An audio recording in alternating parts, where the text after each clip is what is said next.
How to successfully close a deal. Hey everyone, it's Alejandro with Remix, and I want to talk to you quickly about how we have successfully closed all of our deals.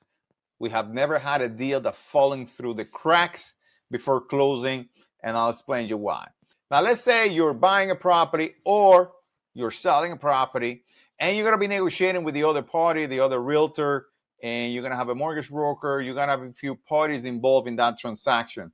Now, you're not going to get along well at the beginning because you're going to be negotiating with the other realtor, and you're going to be there when you're buying. You're going to be asking for less, and you're going to be asking for things, and you're going to have your conditional period, and then after all the conditions are met, whether on the buying side or the sell side, they waive all conditions, and now the deal is done. Basically, we'll go through the lawyers and the banks, and everyone's going to start working on your deal.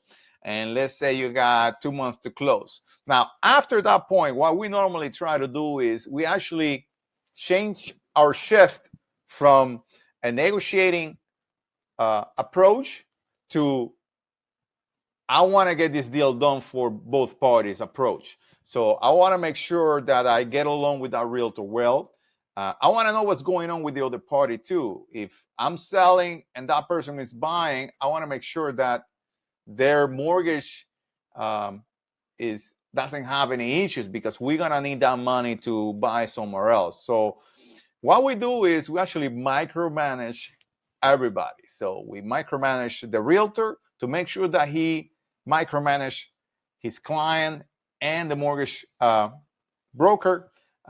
We micromanage the lawyer. So what do I mean by micromanaging? Basically, we try to there's a few deadlines that have to be met during a transaction. Like, for example, a requisition date. If we are selling, we want to make sure that the buyer's lawyer actually submitted a requisition date to our lawyer. So we're going to follow up with our lawyer. If we are on the buying side, we're going to need, the lawyer is going to need instructions from the bank in order for him to prepare the deal.